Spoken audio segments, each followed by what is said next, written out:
Chicken strips KFC స్టైల్లో ఎలా చేసుకోవాలో చూద్దాం.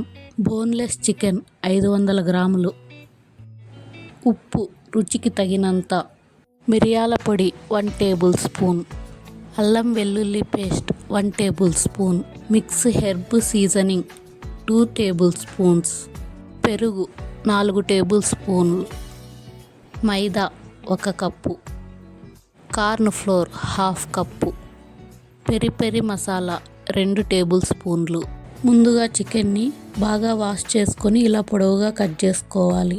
ఒక బౌల్లో కట్ చేసుకున్న చికెన్ని తీసుకొని 1 టేబుల్ స్పూన్ ఉప్పు, 1 టేబుల్ స్పూన్ మిరియాల పొడి, 1 tablespoon mix herb seasoning, 1 table spoon peri peri masala వేసుకొని బాగా కలుపుకోవాలి.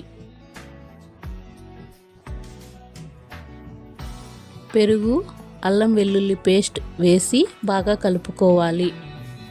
బౌల్కి మూత పెట్టి 3 గంటల పాటు ఫ్రిడ్జ్లో పెట్టుకోవాలి. ఒక ప్లేట్లో కప్పు మైదా, 1/2 cup corn floor, 1 table spoon ఉప్పు, 1 tablespoon mix herb seasoning, 1 table spoon peri peri masala వేసి అన్నీ కలిసేలా బాగా కలుపుకోవాలి. మ్యారినేట్ చేసుకున్న చికెన్ పీస్ని ఒక్కొక్కటి తీసుకొని పిండిలో వేసుకోవాలి.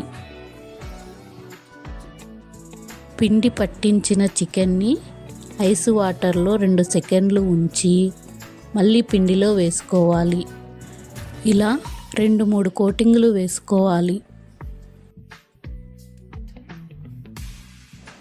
2-3 కోటింగ్లు వేసుకున్న చికెన్ని ఇలా షేక్ చేసుకోవాలి.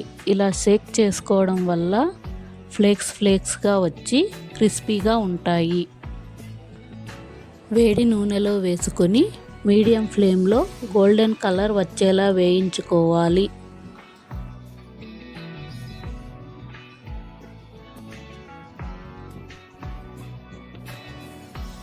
చూసారా పైన ఎంత క్రిస్పీగా లోపల ఎంత సాఫ్ట్గా వచ్చాయో.